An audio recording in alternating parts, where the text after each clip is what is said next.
Bismillahirrahmanirrahim. Alhamdulillah wassalatu wassalamu ala Rasulillah wa ala alihi wa sahbihi wa mawala amma ba'du. Kita lanjutkan membaca tentang sirah nabawiyah dari kitab Al-Urjuzah Al-Mi'iyah oleh Ibnu Abil Izz Al-Hanafi rahimahullahu ta'ala. Kita sampai kepada bait yang mengatakan wa binti Jahshin thumma badril mau'idi wa ba'dahal ahzamu pasma' wa'dudi, yang artinya Nabi SAW menikahi bintu Jahsh atau Zainab binti Jahsh. Kemudian terjadi ghazwah atau perang Badr al-Mau'id. Kemudian setelah itu terjadi perang Ahzab. Maka isma' wa'dudi, maka dengar dan ingatlah sejarahnya. Kaum muslimin muslimat yang dirahmati oleh Allah Subhanahu wa taala, pada bait ini muallif rahimahullah menyebutkan kepada kita beberapa kejadian. Yang pertama adalah peristiwa Nabi sallallahu alaihi wasallam menikahi Zainab bintu Jahsh. Zainab bintu Jahsh al-Asadiyah radhiyallahu ta'ala anha. Nabi SAW menikahi Zainab binti Jahsh pada tahun keempat Hijriyah sebagaimana disebutkan oleh Ibnu Abil Izz Al-Hanafi tadi.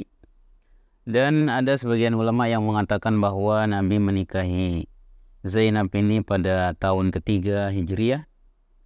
Dan ada pula sebagian ulama yang menyebutkan Nabi SAW menikahinya pada tahun kelima Hijriyah. Namun yang dikuatkan oleh muallif rahimahullah adalah bahwa Nabi SAW menikahi Zainab binti Jahsh ini pada tahun keempat Hijriyah. Dan sebelum Nabi SAW menikahi Zainab binti Jahsh, dahulunya Zainab merupakan istri dari bekas budak Nabi SAW, yaitu Zaid bin Harithah. Dan ketika Zaid bin Harithah menceraikan Zainab binti Jahsh, maka Nabi SAW menikahi Zainab. Sehingga disebutkan di dalam Al-Quran, dalam surat Al-Ahzab ayat 36, Allah Subhanahu wa taala berfirman, "Falamma qada Zaidun minha watara zawwajnakaha." Ketika Zaid bin Harithah menceraikan Zainab binti Jahsh, maka kami menikahkanmu wahai Muhammad sallallahu alaihi wasallam dengannya. Maka di antara hal yang dibanggakan oleh Zainab binti Jahsh ini adalah bahwa dia satu-satunya istri Nabi sallallahu alaihi wasallam yang dinikahkan langsung oleh Allah Subhanahu wa taala dari atas langit ketujuh. Sebagaimana disebutkan dalam Sahih Bukhari dari Anas bin Malik, anna Zainab binta Jahshin kanat tafkhar ala azwajin Nabi sallallahu alaihi wasallam taqul. Dari Anas bin Malik bahwasanya Zainab binti Jahsh sering berbangga atas istri-istri Nabi yang lain seraya mengatakan, zawwajakunna ahalikunna, kalian semua wahai istri-istri Nabi, kalian semua dinikahkan dengan Nabi SAW oleh bapak-bapak atau ayah kalian semua. Wa zawwajanillahu ta'ala min fawqi sab'i samawatin, dan adapun saya, yang menikahkan saya adalah Allah Subhanahu wa taala dari atas langit yang ketujuh. Dan Zainab binti Jahsh merupakan istri Nabi sallallahu alaihi wasallam yang pertama kali menyusul beliau sallallahu alaihi wasallam setelah beliau sallallahu alaihi wasallam wafat. Jadi Nabi sallallahu alaihi wasallam wafat, kemudian istri yang pertama menyusul beliau sallallahu alaihi wasallam. Istri pertama beliau yang wafat setelah beliau sallallahu alaihi wasallam wafat adalah Zainab binti Jahash ini. Disebutkan di dalam Sahih Bukhari dan Muslim dari Aisyah radhiyallahu taala anha bahwasanya Aisyah radhiyallahu taala anha berkata, qala Rasulullah sallallahu alaihi wasallam, Rasulullah sallallahu alaihi wasallam bersabda, asra'ukunna lihaqan bi atwalukunna yadan.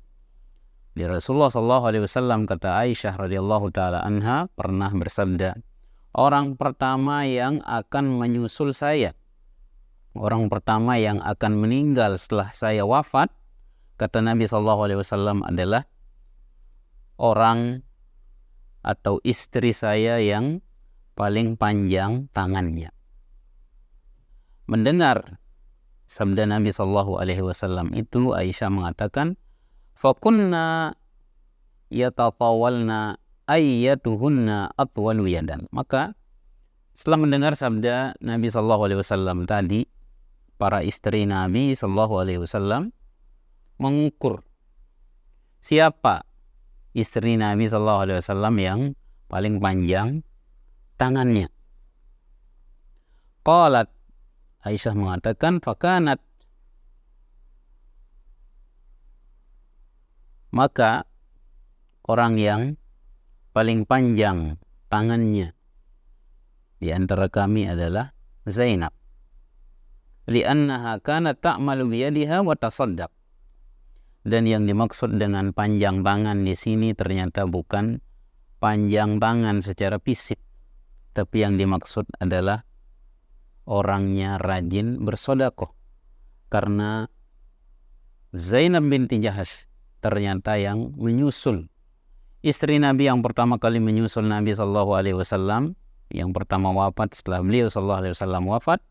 Dan Zainab binti Jahash ini merupakan salah seorang istri Nabi sallallahu alaihi wasallam yang sangat rajin bersedekah.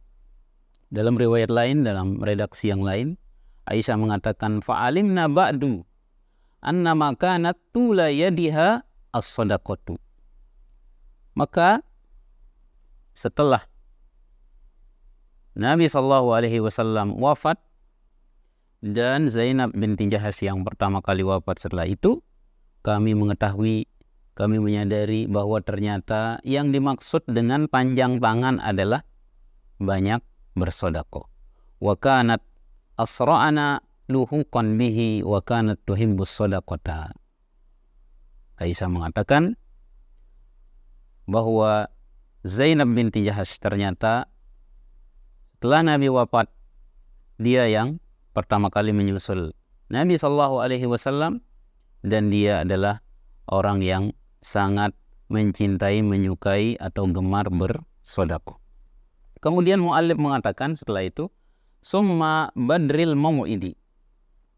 Kemudian terjadi perang Badr al-Mau'id, atau disebut juga dengan perang Badr al-Akhirah. Disebut dengan Badr al-Mau'id, Mau'id artinya perjanjian, yaitu ketika terjadi perang Uhud antara kaum muslimin dengan orang-orang kufar Quraisy. Ketika itu orang-orang kufar Quraisy sempat menantang Nabi sallallahu alaihi wasallam dan kaum muslimin untuk berperang lagi.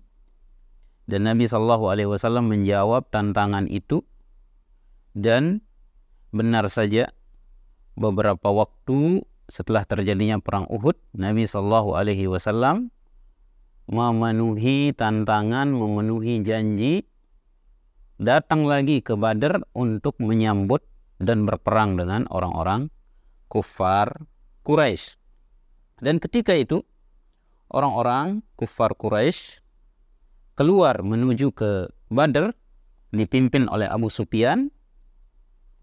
Akan tetapi mereka di tengah jalan menyesal dan kembali tidak jadi perang dengan kaum muslimin. Padahal ketika itu Nabi sallallahu alaihi wasallam bersama para sahabat telah menunggu 8 hari di Badr untuk menyambut orang-orang kufar Quraisy di bawah pimpinan Abu Sufyan. Namun ketika itu Abu Sufyan memandang bahwa saat itu bukan saat yang tepat untuk perang.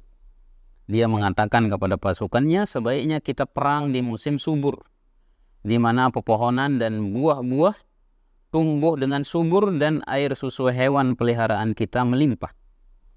Dia mengatakan, fa inna amakum hadza mujdibun wa inni raji'un farji'u.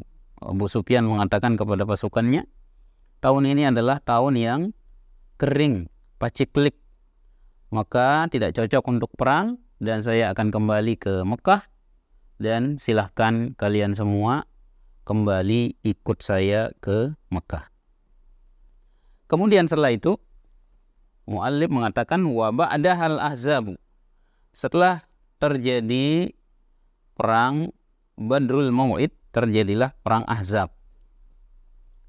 Perang Ahzab ini terjadi ketika beberapa orang dari suku Bani Nadir, suku Yahudi yang sudah kita sebutkan pada kesempatan yang lalu, yang diusir oleh Nabi SAW dari Madinah karena menyelisihi, melanggar janji mereka, diusir oleh Nabi SAW ke daerah Khaybar. Orang-orang Yahudi Banu Nadir ini, mereka memendam dendam dan kemarahan kepada Nabi SAW. Dan mereka lalu pergi ke Mekah menemui para pemuka kufar Quraisy dan memprovokasi mereka untuk menyerang Nabi SAW di kota Madinah. Dan suku Yahudi Banu Nadir ini menjanjikan kepada Nabi SAW akan membantu Nabi SAW untuk menyerang dan memerangi kaum muslimin. Tidak cukup hanya ke kufar Quraisy, mereka juga pergi ke suku Ghatafan dan memprovokasi mereka untuk ikut berperang dengan kufar Quraisy memerangi kaum muslimin yang ada di Madinah. Dan mereka juga menjanjikan kepada suku Ghatafan ini untuk membantu memerangi kaum muslimin. Akhirnya Abu Sufyan memimpin pasukan yang banyak itu untuk menyerang kaum muslimin di Madinah.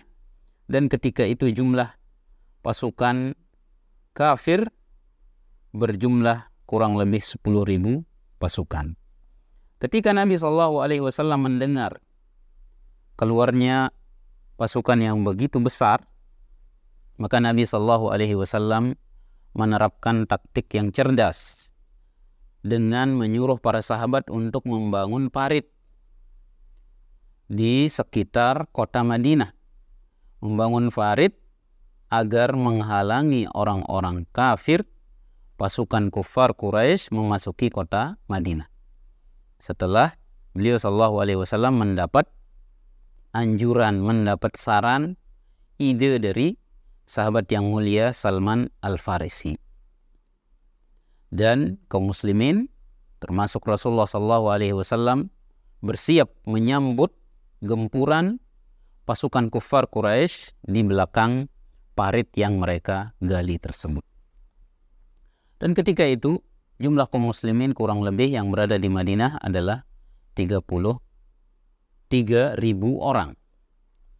Dan Nabi SAW menyuruh wanita-wanita, para sahabiat bersama anak-anak kecil untuk bersembunyi di bukit-bukit yang berada di kota Madinah dan menyuruh Ibnu Ummi Maktum sebagai pemimpin mereka. Dan ketika itu musibah datang lagi, yaitu Banu Quraidah, salah satu suku Yahudi yang lain yang masih berada dan tinggal di sekitaran Madinah. Banu Quraidah ini juga mengingkari janji, tidak menepati janji, ya, tidak menepati perjanjian damai dengan Nabi SAW, ya, dan mereka bekerja sama dengan kufar Quraisy yang datang ke Madinah ya untuk menyerang kaum muslimin dan Nabi sallallahu alaihi wasallam di Madinah. Hal ini yang menambah kegentingan, hal ini yang menambah bahaya besar yang mengintai dan mendekati kaum muslimin di kota Madinah. Sampai Allah Subhanahu wa taala menceritakan tentang kegentingan tersebut dengan berfirman dalam surat Al-Ahzab, "Hunalika betuliyal mu'minuna wa zulzilu zilzalan syadida." Saat itulah atau di sanalah kaum mukminin diuji dengan ujian yang berat dan digoncangkan hati-hati mereka dengan goncangan yang dahsyat. Dengan jumlah kufar Quraisy yang begitu banyak, 10.000 pasukan, sehingga disebut dengan perang Ahzab, ya. Ahzab artinya kelompok-kelompok yang banyak yang bergabung jadi satu, jumlah mereka kurang lebih 10.000. Di samping itu juga kaum muslimin menghadapi musuh dalam selimut, di mana suku Yahudi Banu Quraidah yang tinggal di sekitaran kota Madinah juga mengintai, bekerja sama dengan kufar Quraisy untuk menghabisi dan menyerang kaum muslimin dari dalam. Akan tetapi Allah Subhanahu wa taala ketika itu menurunkan pertolongan dan bantuan kepada kaum muslimin. Allah Subhanahu wa taala mengirimkan angin yang kencang yang memporak-porandakan kemah-kemah, tempat-tempat menginapnya orang-orang kufar Quraisy, dan memporak-porandakan pasukan Abu Sufyan, memporak-porandakan barisan pasukan kufar Quraisy sehingga mereka terpaksa lari dan pulang ke kota Mekah dan membawa kekalahan yang telak di pundak-pundak mereka. Wallahu ta'ala alam. Wassalamualaikum warahmatullahi wabarakatuh.